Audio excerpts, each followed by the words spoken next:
What Reba Mcentire did for this sick child will change your view of celebrities forever. The heart monitor's steady beeping was the only sound breaking the silence in room 212 of St. Mary's Children's Hospital, until a small, frail voice began to sing. I remember it all very well looking back. It was the summer I turned 18.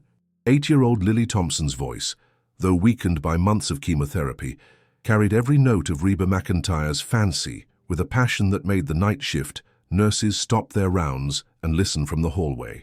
Lily's tiny body was dwarfed by the hospital bed, her once golden hair now covered by a bright pink bandana that her mother Emma had bought from the hospital gift shop. The IV line snaked from her thin arms to multiple bags hanging from steel poles, but none of that mattered when Lily sang. In those moments, she wasn't a terminal cancer patient with 3 months to live. She was a country music star performing on the Grand Ole Opry stage, just like her idol Reba Mcentire. "That's beautiful, sweetheart," whispered Nurse Patricia, peeking through the doorway. Patricia had worked pediatric oncology for 15 years, and she'd learned to steel her heart against the inevitable heartbreak. But something about Lily Thompson had broken through those carefully constructed walls. Maybe it was the way the child never complained during the most painful procedures, or how she always asked about everyone else's day before mentioning her own discomfort. Emma Thompson looked up from the uncomfortable vinyl chair where she'd been dozing, her eyes immediately finding her daughter's face. At 34, Emma looked older than her years. The stress of single motherhood, combined with the crushing weight of medical bills and the constant fear of losing her only child, had etched deep lines around her eyes and streaked her brown hair with premature grey. She worked double shifts at the diner downtown and cleaned offices on weekends, but it was never enough to cover the astronomical costs of Lily's treatment. "Mama, did you hear me sing Reba's song?" Lily asked, her voice barely above a whisper. The chemotherapy had been particularly brutal this week, leaving her nauseated and exhausted, but she still managed to smile when she saw her mother's face. "I heard every beautiful word, baby girl," Emma replied, moving closer to stroke Lily's cheek. "You sounded just like her, maybe even better." It was their private joke. Emma always said Lily sang better than Reba, and Lily would giggle and insist that nobody could sing better than the Queen of Country Music. If you're watching this story unfold and feeling moved by Lily's courage, we'd love to hear from you in the comments below. Please subscribe to our channel and let us know where you're watching from.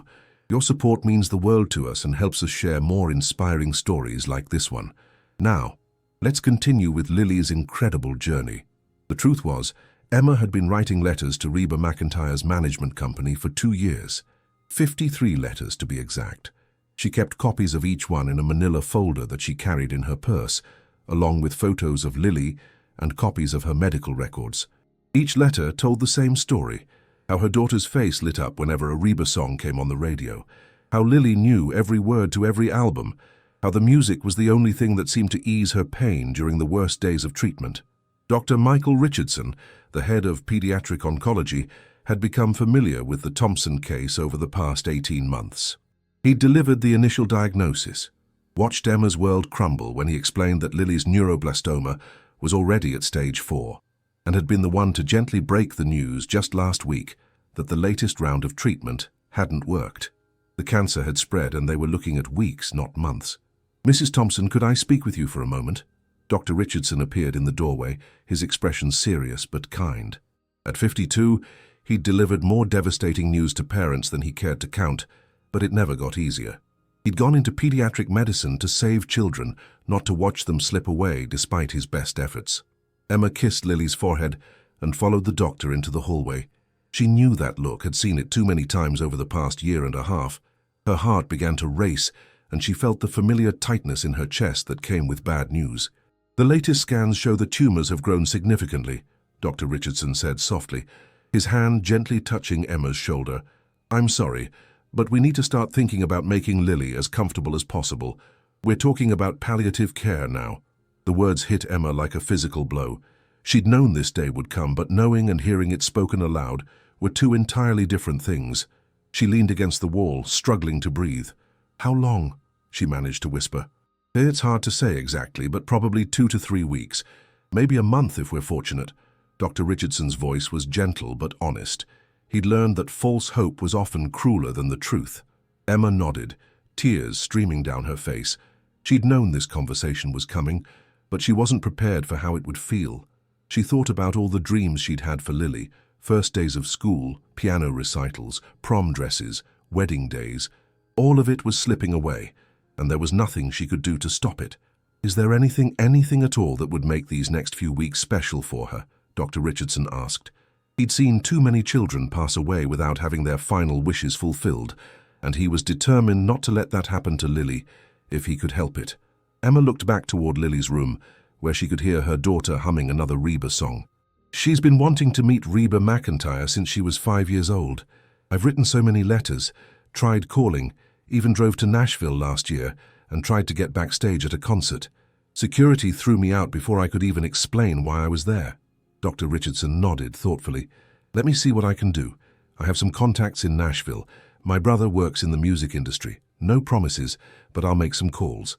Back in the room, Lily was awake and looking out the window at the parking lot below. "Mama, do you think Reba knows about me?" she asked when Emma returned to her bedside. Emma's heart broke a little more. "I think she knows there's a little girl in Tennessee who loves her music more than anything in the world. I dreamed about her last night," Lily continued, her voice growing softer as the pain medication began to take effect. "She was singing just for me, and she had on that sparkly dress from the Country Music Awards, the one we watched on TV last year. That sounds like a beautiful dream, sweetheart." "It didn't feel like a dream, Mama. It felt real." Lily's eyes began to flutter closed. "Do you think dreams can come true?" Emma squeezed her daughter's hand gently. "I think miracles happen when we need them most, baby girl. You just keep believing." As Lily drifted off to sleep, Emma pulled out her phone and did something she'd never done before. She opened her camera and began recording. If traditional letters and phone calls hadn't worked, maybe showing the world who Lily really was would make a difference. She filmed her daughter sleeping peacefully, then quietly sang one of Reba's songs herself, explaining how music had become their lifeline during the darkest days. 3 hours later, at 2 in the morning, Emma posted the video on every social media platform she could think of. She wrote a simple caption: "This is my daughter Lily. She's 8 years old and she's dying. Her only wish is to meet her hero, Reba Mcentire. Please share this if you believe in miracles." The hospital grew quiet in the early morning hours, but Emma couldn't sleep. She sat by Lily's bedside, holding her daughter's hand and praying to a God she wasn't sure was listening anymore. Outside, the first hints of dawn were beginning to appear on the horizon, and somewhere in Nashville, a country music superstar was about to discover a video that would change everything. Meanwhile, in her tour bus parked behind the Grand Ole Opry, Reba Mcentire was having trouble sleeping after her performance. At 68, she'd been in the music business for over 4 decades, and she'd thought she'd seen it all. But lately, she'd been feeling restless, like something was missing from her life despite all her success. She reached for her phone, scrolling through social media to unwind after the adrenaline rush of performing for thousands of screaming fans. Marcus Williams, her longtime assistant and friend, was in the front of the bus handling logistics for the next day's travel. He'd been with Reba for 12 years, managing everything from her schedule to her social media presence. He knew her moods better than anyone, and he could tell she was struggling with something lately, though she hadn't talked about it. Back at the hospital, Nurse Patricia was making her final rounds of the night shift when she noticed Emma still awake beside Lily's bed. "Honey, you need to get some sleep. I can watch over her for a few hours." "I can't," Emma whispered. "What if she wakes up and I'm not here? What if—" "She's not going anywhere tonight," Patricia said gently. "But you're no good to her if you collapse from exhaustion. There's a cot in the family room down the hall." Emma shook her head. She'd made a promise to herself when Lily was first diagnosed that she would never leave her daughter alone in the hospital. She'd slept in uncomfortable chairs, on window benches, and even on the floor beside Lily's bed, but she'd never left. As the sun began to rise over St. Mary's Children's Hospital, a new day was beginning. Emma didn't know it yet, but her desperate video was already being shared across the internet, touching hearts and spreading faster than she ever could have imagined. And in Nashville, a woman who'd spent her career singing about heartbreak, love, and hope was about to encounter a story that would remind her why she'd fallen in love with music in the first place. The morning shift nurses were arriving, and Dr. Richardson was reviewing Lily's latest labs when his phone rang. It was his brother David, calling from Nashville with news that would set in motion a series of events that nobody could have predicted. "Mike, you're not going to believe this," David's voice crackled through the phone. "Remember that little girl you mentioned? The one who loves Reba Mcentire? Well, there's a video going viral right now, and I think it might be her." Dr. Richardson stepped into his office and closed the door. "What kind of video?" "A mother posted it on social media about 6 hours ago. It's her daughter singing Reba's songs in what looks like a hospital room. The kid is obviously very sick, but her voice... Mike, it's incredible. The video already has over 50,000 shares." Meanwhile, in her tour bus, Reba was finally beginning to drift off to sleep when Marcus knocked on her door. "Reba, I'm sorry to wake you, but there's something you need to see." "What is it, Marcus? It's 6 in the morning." Reba mumbled, pulling a robe around her shoulders. "There's a video that's been shared thousands of times in the past few hours. It's a little girl singing your songs and..." Marcus paused, his voice catching slightly. "She's in a hospital and it looks pretty serious." Reba was immediately alert. "Show me." Marcus handed her his tablet, and Reba watched as the video began to play. The camera was shaky, clearly filmed by an amateur, but the content was devastating. A tiny girl with a pink bandana covering her bald head was singing "Fancy" with such passion and precision that it took Reba's breath away. "That's my daughter Lily," came a woman's voice from behind the camera. "She's 8 years old and she's dying. Her only wish is to meet her hero, Reba Mcentire. Please share this if you believe in miracles." The video cut to the mother singing softly, explaining how they'd tried everything to contact Reba's team, how music was the only thing that brought Lily peace during her treatments. Emma's voice broke as she described watching her daughter fight for her life while maintaining an unshakable faith that somehow, someway, her dream would come true. Reba watched the video 3 times in complete silence, tears streaming down her face. In 43 years of performing, she'd received thousands of fan letters, met countless people who said her music had changed their lives, but nothing had ever hit her like this. "Marcus, cancel everything today," she said quietly. "What do you mean, cancel everything? You have interviews scheduled, a photo shoot at 2 and dinner with the record executives tonight." "I said cancel everything." Reba's voice was firm. "Find out where this little girl is. Find out now." Marcus had never seen Reba like this. In 12 years of working together, she'd never cancelled professional commitments without a major emergency. "Reba, are you sure? The label executives flew in specifically for this dinner. It's about the new album contract." "Marcus, look at me." Reba turned to face him, her eyes still wet with tears. "I've spent my entire career singing about love, loss, hope, and heartbreak. But watching that little girl, hearing her sing my songs while she's fighting for her life, that's real. That's what music is supposed to be about. Everything else can wait." Back at St. Mary's, Emma was startled awake by her phone buzzing constantly. She'd fallen asleep in the chair beside Lily's bed, despite her best efforts to stay alert. The notifications were coming so fast that her phone was practically vibrating off the bedside table. "Mama?" Lily's weak voice made Emma immediately forget about her phone. "I'm thirsty." "Of course, baby girl." Emma helped Lily sip some water through a straw, noticing that her daughter seemed weaker than the night before. The decline was happening faster than Dr. Richardson had predicted. Nurse Patricia appeared in the doorway with a shocked expression on her face. "Emma, honey, you need to see this. Your video, it's everywhere." Emma looked at her phone and gasped. The video had been shared over 100,000 times. Comments were pouring in from around the world, people sharing their own stories, offering prayers, and expressing amazement at Lily's voice. Several local news stations had already reached out requesting interviews. "Mama, what video?" Lily asked, trying to focus on the phone screen. "Remember yesterday when I filmed you singing Reba's song? Well, it looks like a lot of people have seen it now." Lily's eyes widened slightly. "Do you think Reba saw it?" Emma's heart clenched. She couldn't bear to give her daughter false hope, but she also couldn't crush the spark of excitement she saw in Lily's eyes for the first time in weeks. "I don't know, sweetheart, but a lot of people are sharing it." Dr. Richardson knocked on the doorframe. "Mrs. Thompson, could I speak with you again?" Emma followed him into the hallway, leaving Patricia with Lily.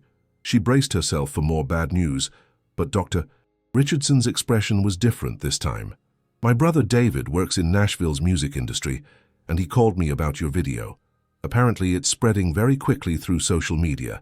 He's going to reach out to some contacts and see if there's any way to get this in front of the right people." Emma felt a flutter of hope mixed with disbelief. Do you really think there's a chance? I think when something touches people's hearts the way your video has, anything is possible. But Emma, Dr. Richardson's expression grew serious. I need you to prepare for disappointment too. These things don't always work out the way we hope. Emma nodded. She'd been disappointed so many times over the past 2 years that she'd learned to temper her expectations. But watching the video spread across the internet felt different somehow.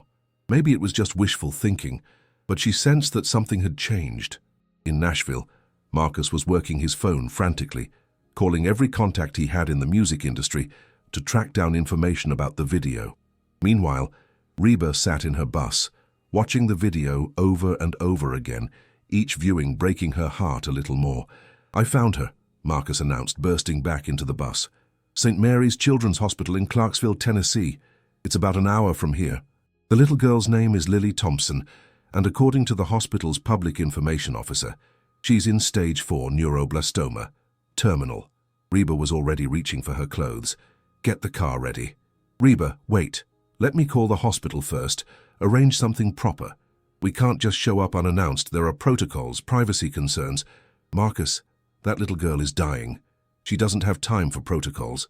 Reba was pulling on jeans and a simple sweater, her mind already racing ahead to what she needed to do. Call them on the way and let them know we're coming. But we're leaving now. Marcus recognized the determination in Reba's voice. It was the same tone she'd used when she'd decided to leave her first record label, when she'd fought for creative control over her music, when she'd rebuilt her career after the plane crash that killed most of her band in 1991. When Reba Mcentire made up her mind about something, there was no changing it. 30 minutes later, a black SUV was speeding down Interstate 24 toward Clarksville. Reba sat in the passenger seat, her hands clasped tightly in her lap, watching the Tennessee countryside blur past the windows. She'd performed for presidents, won every award the music industry had to offer, and been inducted into the Country Music Hall of Fame, but she'd never felt more nervous about a performance than she did right now. At the hospital, word was beginning to spread that something unusual was happening. The video had caught the attention of local media, and reporters were starting to call. The hospital's administration was in emergency meetings, trying to figure out how to handle the sudden attention while protecting the family's privacy. Emma was overwhelmed by the response to the video. Messages of support were coming in from around the world, but she tried to focus on Lily, who was having a particularly difficult morning. The pain medication wasn't working as well as it had been, and Lily was struggling to keep anything down. I want to sing Reba's new song, Lily whispered, her voice so soft that Emma had to lean close to hear her. Which one, baby girl? The one about not giving up, going out like that. Lily closed her eyes and began to sing, her voice barely audible, but still carrying every note perfectly. I ain't going out like that, no, I ain't going out like that. Emma joined in, singing harmony the way they'd done countless times before. Other patients' families in nearby rooms stopped their conversations to listen. There was something magical about hearing a dying child sing about refusing to give up, about choosing hope over despair. As they sang together, neither Emma nor Lily noticed the commotion beginning in the hospital lobby downstairs. Security guards were taking positions, administrators were making hurried phone calls, and Nurse Patricia was rushing to find Dr. Richardson with news that would change everything. The black SUV had just pulled into the hospital parking lot, and inside it sat a woman who was about to prove that sometimes, when the world seems darkest, miracles really do happen. But first, she had to get past a very skeptical hospital administration and one particular nurse who didn't believe that celebrities actually cared about their fans beyond photo opportunities and publicity. What happened next would test everyone's assumptions about fame, compassion, and the true power of music to heal hearts that seemed beyond repair. The hospital lobby erupted into controlled chaos as word spread that a celebrity was requesting to visit. Hospital Administrator Janet Walsh was pacing behind the reception desk, her phone pressed to her ear as she spoke in hushed, urgent tones with the hospital's legal department. In her 22 years of managing St. Mary's, she'd never dealt with anything like this. I don't care if it's the president himself, snapped Nurse Helen Crawford, the day shift supervisor who'd just arrived to find the lobby buzzing with excitement. We have protocols to follow. These celebrity visits are nothing but publicity stunts, and I won't have this family exploited for someone's career benefit. Helen had worked pediatric oncology for 18 years, and she'd seen too many false promises, too many disappointed children. She'd watched families get their hopes raised by well-meaning strangers, only to be devastated when reality set in. In her experience, celebrities made grand gestures for the cameras and then disappeared, leaving the families to deal with the aftermath alone. Dr. Richardson was in the middle of reviewing patient files when his pager went off with an urgent message to report to administration immediately. He found Janet Walsh in her office, looking frazzled and overwhelmed. "Dr. Richardson, we have a situation. Apparently Reba Mcentire is on her way here to visit the Thompson child. Her assistant called 20 minutes ago saying they'll be here within the hour." "That's wonderful news," Dr. Richardson replied, genuinely pleased. "This could be exactly what Lily needs right now." "It's complicated," Janet continued. "We have media starting to gather outside, legal concerns about privacy waivers, and Nurse Crawford is strongly opposed to allowing any visit without extensive vetting and preparation." Meanwhile, upstairs in room 212, Emma was trying to get Lily to eat a few spoonfuls of applesauce when Nurse Patricia burst through the door, her face flushed with excitement. "Emma, you're not going to believe this, but there's a rumor going around that someone very special might be coming to see Lily today." "What kind of someone special?" Emma asked, though her heart was already beginning to race. Patricia glanced around the room conspiratorially, then leaned closer. "I can't say for certain, but let's just say you might want to make sure Lily looks her best today." Emma felt a surge of hope so powerful it almost knocked her over. She'd spent 2 years hoping for this moment, but now that it might actually be happening, she felt paralyzed with disbelief. "Patricia, please tell me you're not just trying to make us feel better. Honey, I've been a nurse long enough to know the difference between hope and false hope. Something special is happening today." Down in the parking lot, the black SUV sat idling as Marcus made final phone calls to the hospital administration.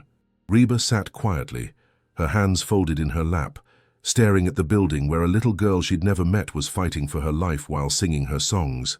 "They're asking for us to come to a side entrance to avoid the media that's starting to gather out front," Marcus reported. "The hospital administrator wants to meet with us first to discuss privacy concerns and visiting protocols." "How long will that take?" Reba asked.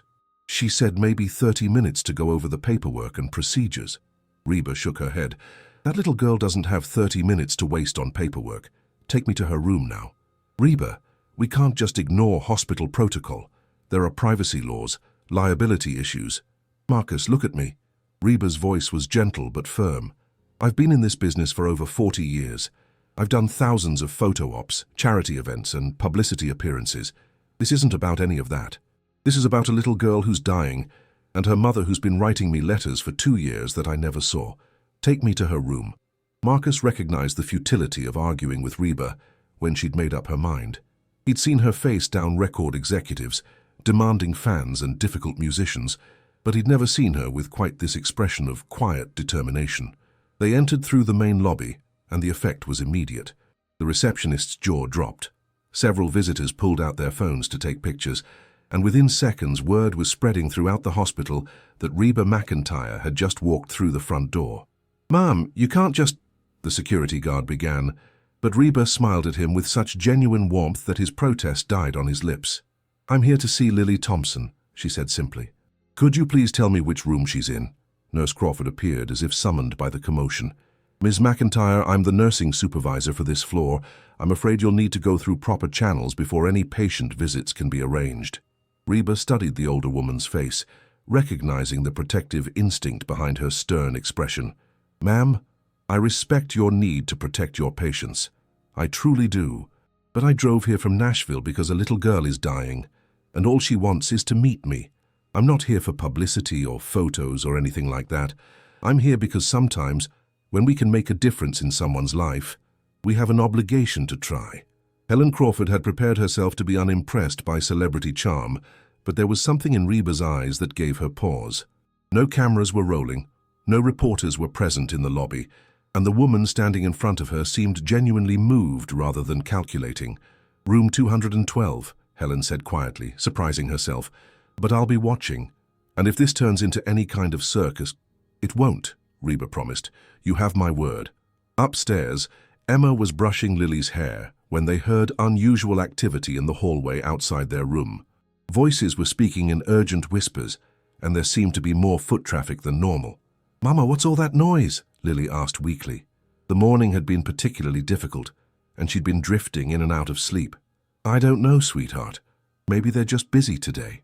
Emma's phone had been buzzing constantly with notifications about the video, but she'd been ignoring it to focus on Lily.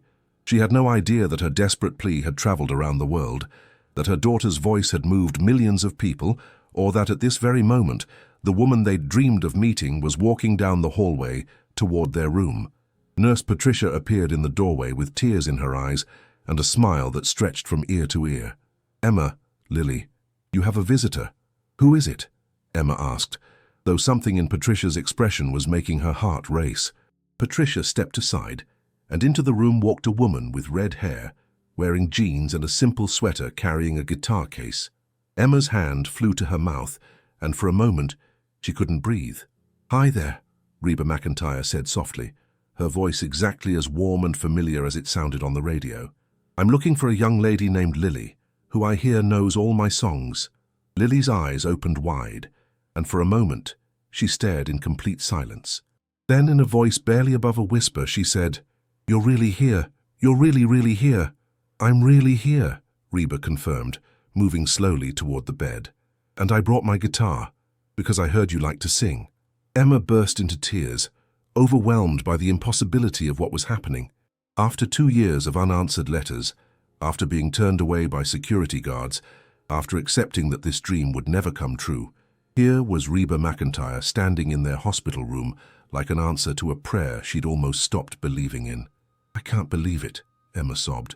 "I wrote you so many letters." "I know," Reba said gently, reaching out to squeeze Emma's hand. "I never got them, but I got your video, and it was the most beautiful thing I've ever seen. Your daughter has an incredible voice." Lily struggled to sit up straighter in bed, wanting to look her best for her hero. "I know all your songs," she said proudly, though her voice was weak. "Every single one." "Is that right?" Reba asked, settling into the chair beside the bed and opening her guitar case. "Well, maybe we could sing one together. What's your favorite?" "Fancy," Lily said without hesitation. "But I also love The Greatest Man I Never Knew, and she thinks his name was John, and Consider Me Gone, and—" Reba laughed, a sound of pure joy that filled the sterile hospital room with warmth.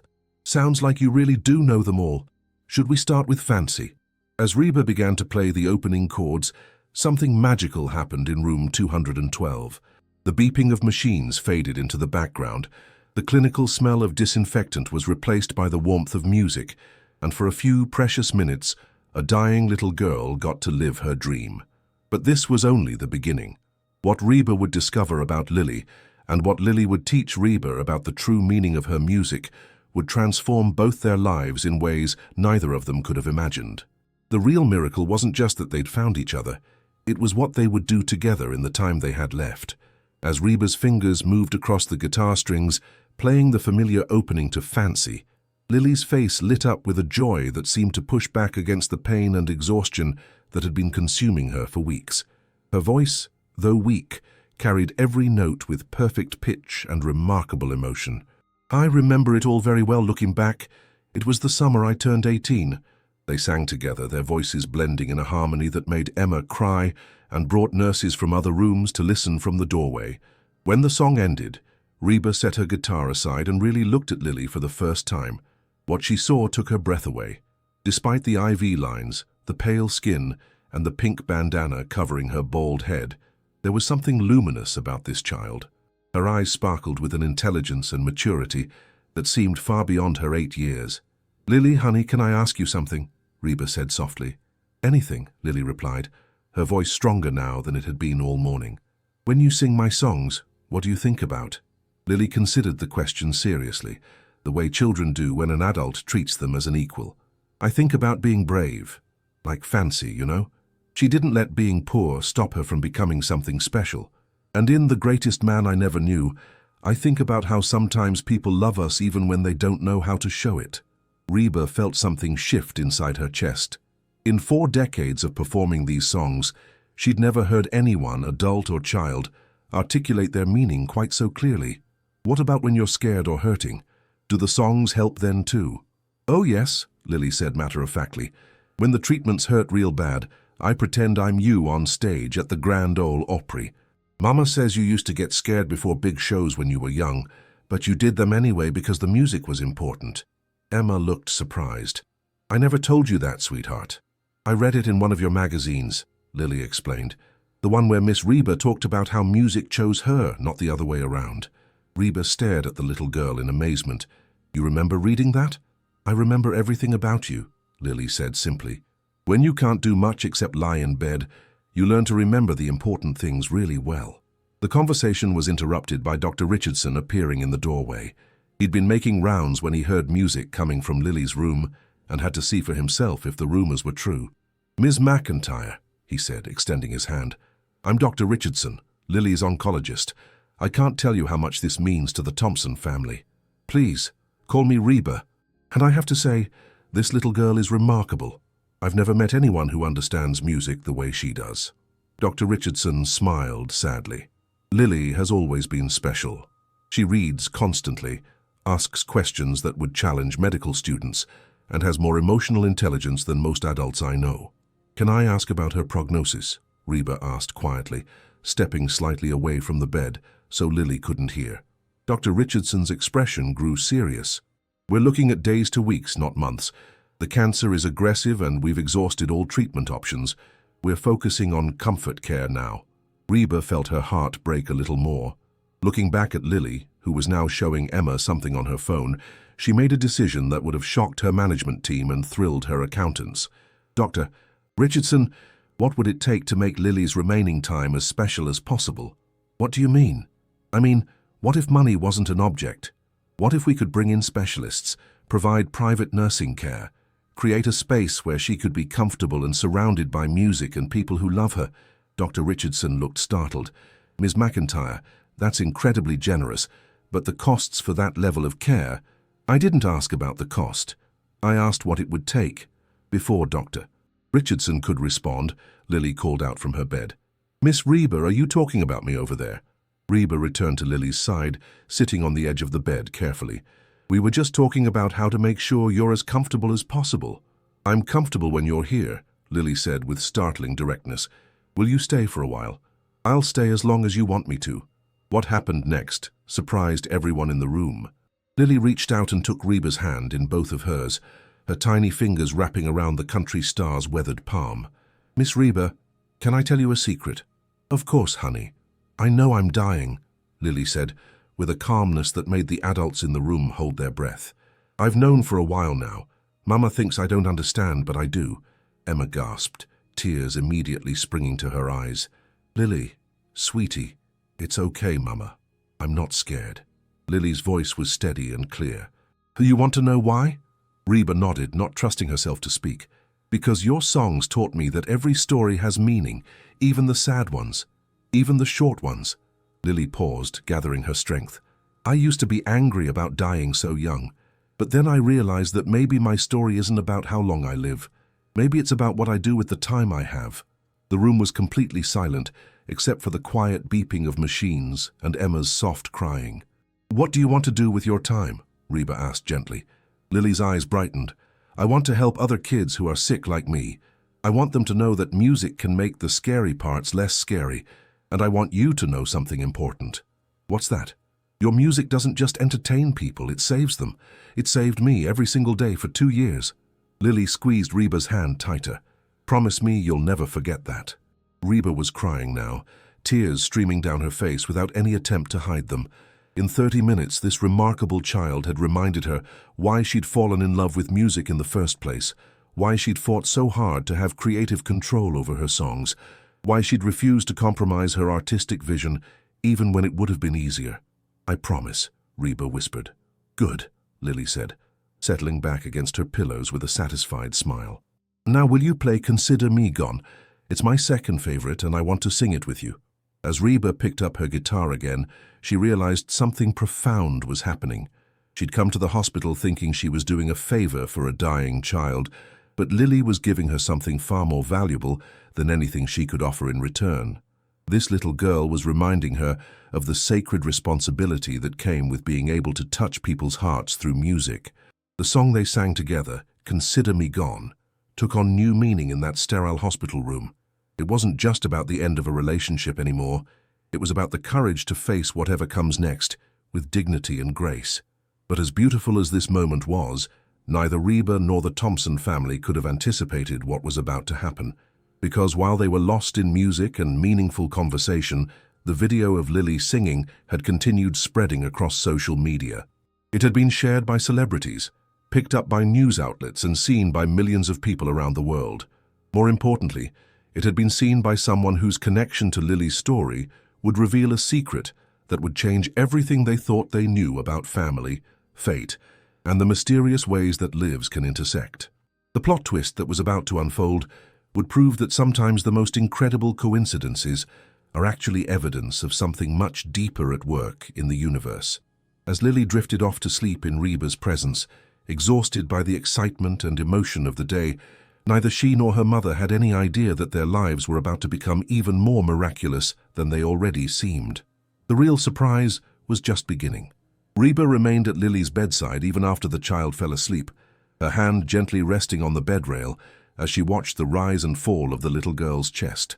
Emma sat in stunned silence, still trying to process that her daughter's idol was actually here, that her desperate video had somehow reached the right person at exactly the right time. "Mrs. Thompson," Reba said softly, "can we talk outside for a moment?" They stepped into the hallway where Marcus was waiting, along with Dr. Richardson and several nurses who were trying to look busy while clearly listening to every word. "I want to do something for Lily," Reba began. "I want to set up a trust fund for her medical care, bring in additional specialists, whatever it takes to make sure she has everything she needs." Emma shook her head, overwhelmed. "Ms. Mcentire, we can't accept that. It's too much. We don't deserve—" "Emma, may I call you Emma?" Reba interrupted gently. "That little girl in there just reminded me why I do what I do.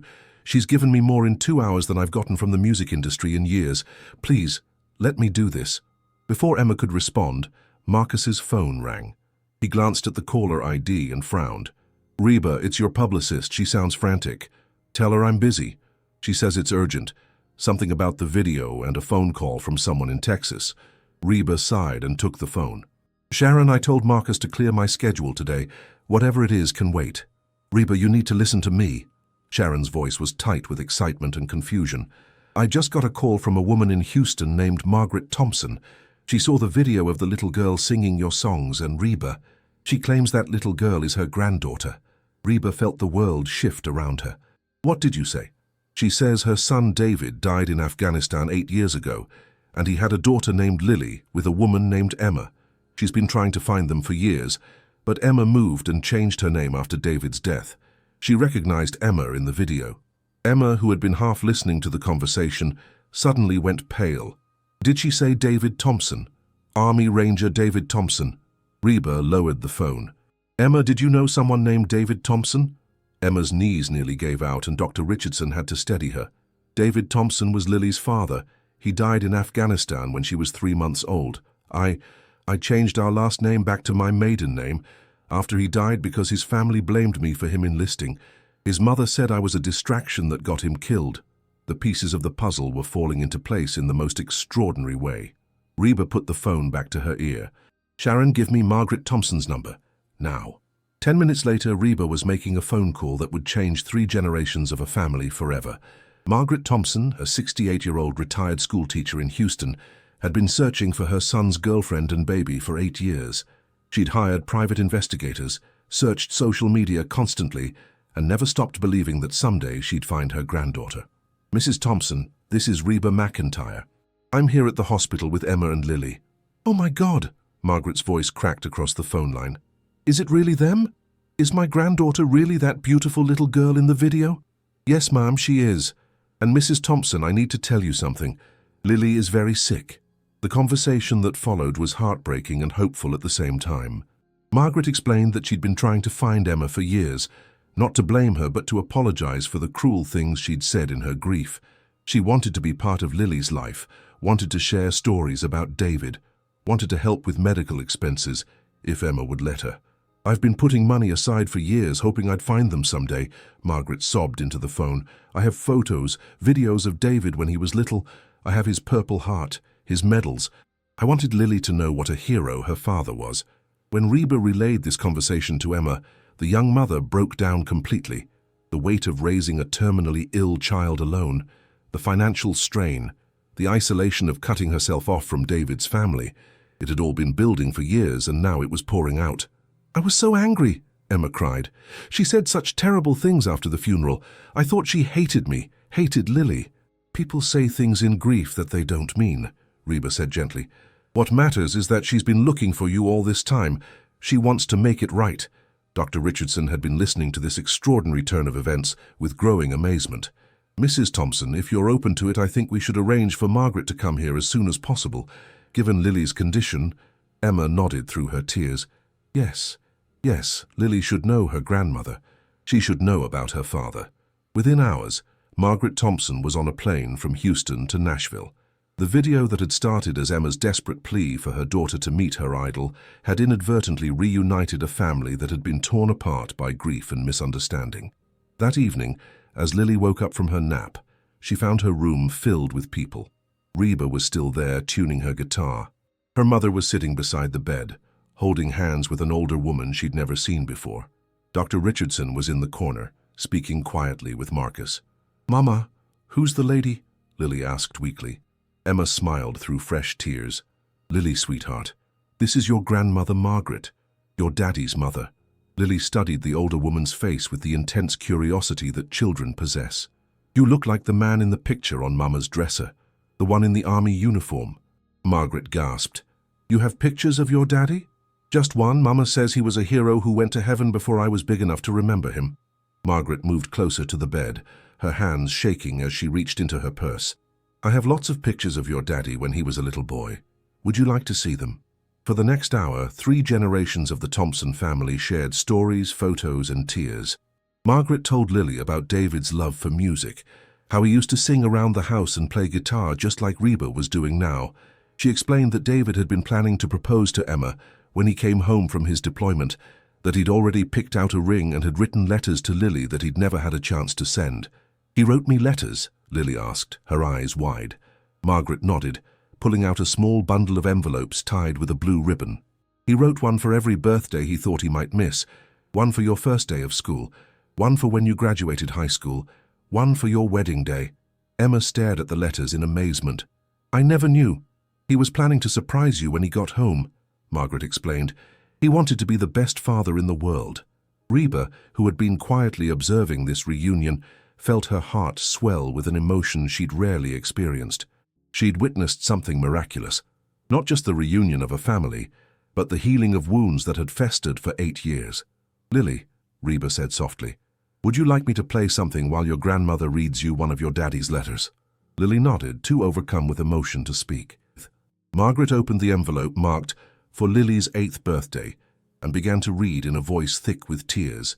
"My dearest little girl, if you're hearing this letter, it means Daddy couldn't be there for your 8th birthday. I'm sorry about that, sweetheart. I want you to know that even though I'm not there, I love you more than all the stars in the sky." As Margaret read David's words, written by a young soldier who'd known he might not come home, Reba played softly in the background.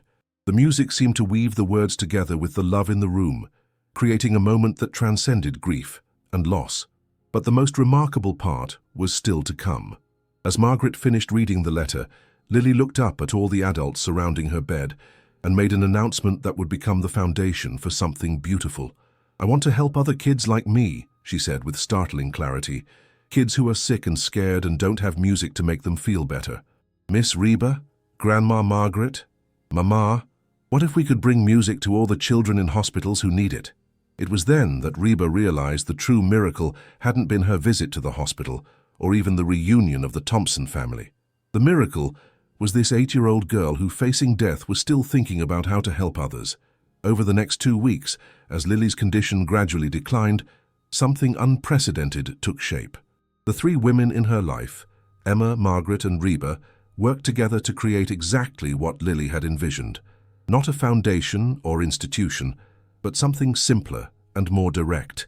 a network of musicians, volunteers, and medical professionals who would bring live music to children's hospital wards across the country. Lily lived to see the first Lily's Music session at St. Mary's, where local musicians came to play for patients in the pediatric ward. She lived to hold her father's Purple Heart and to hear Margaret tell stories about the little boy who used to sing lullabies to his stuffed animals. She lived to sing duets with Reba that were recorded and later shared with the world, not for publicity, but as a testament to the power of music to transform pain into beauty. When Lily Thompson passed away peacefully 3 weeks after Reba's first visit, she left behind a legacy that would touch thousands of children and their families. Her funeral was attended by country music stars, hospital staff, and families who had never met her but had been inspired by her story. But perhaps the most fitting tribute came from Reba herself, who recorded a song written specifically for Lily, a song about courage, love, and the way some people touch the world so profoundly that their light continues to shine long after they're gone. Emma Thompson, now surrounded by a family she'd thought was lost forever, continued to work with Margaret and Reba to expand Lily's music. They never called it a foundation or gave it corporate structure. It remained what Lily had wanted it to be, simply people helping people through the healing power of music. And in hospitals across America, when children were scared or in pain, volunteers would sit beside their beds with guitars and gentle voices, sharing the gift that a remarkable 8-year-old girl had given to the world, the knowledge that music doesn't just entertain us, it saves us, one song at a time. The story of what Reba Mcentire did for a sick child had indeed changed how people viewed celebrities. But more importantly, it had shown the world what happens when we respond to each other's pain with love, when we let our hearts be broken open by someone else's suffering, and when we discover that the greatest gifts we can give are often the ones we receive in return.